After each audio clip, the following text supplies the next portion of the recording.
ராகா சிறந்த இசை காலக்கல் காலையில் இணைந்திருக்கின்றோம். என்னுடைய மனதுல அப்பப்ப சிச்சுவேஷனுக்கு தகுந்த மாதிரி நிறைய பாடல்கள் வந்துட்டே இருக்கும். உங்களுக்கு எப்படி? என் மனசுல வந்துட்டு ஒரு வகையான ஒரு பாட்டு ஓடிக்கிட்டு இருக்கு. அன்னைக்குதான் ராகால கேட்டேன்.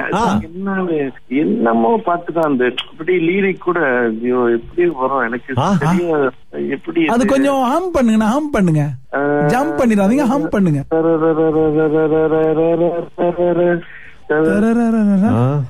பாகவதர சொல்லியா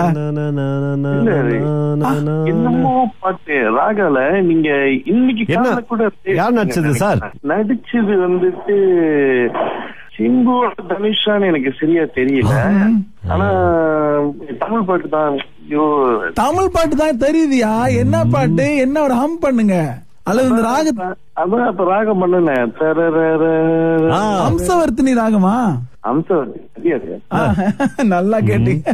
ஒன்னும் புரியல ஒன்னும் தெரியல அந்த சாங்கா? அது இல்லண்ணே, அதுல எங்க சிம்பு தனுஷ் நடிச்சாங்க. சிம்பு தனுஷ் நடிச்சாங்களா? எப்பயோ நடிச்சாங்க, சேர்ந்து நடிக்கல.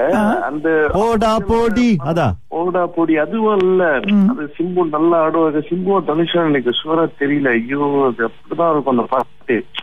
அடிக்கடி போடுவாங்க. டப்பாங்குத்தா இல்ல சென்டிமெண்டலா? டப்பாங்குத்தம் இல்ல சென்டிமெண்டலும் இல்ல. அண்ணே விடுங்கண்ணே, உங்களுக்கு பாட்டு உங்களுக்கு, எங்க பாட்டு எங்களுக்கு. சரியா? நாளைக்கு சொல்லுங்க. வண்டியை வெடிச்சிருமே. காலையிலே வந்து பாட்டு சொல்ல வந்திருக்காரு அண்ணன். பாய் பாய்ண்ணே, சொந்தமா பாடிக்கங்க, ரீமிக்ஸ் பண்ணிக்கங்க. எங்களுக்கு இதயமே வெடிச்சிரும். ஆமா. அட பாட்ட கேட்க ஆசைப்பட்ட நீயும் பாடல.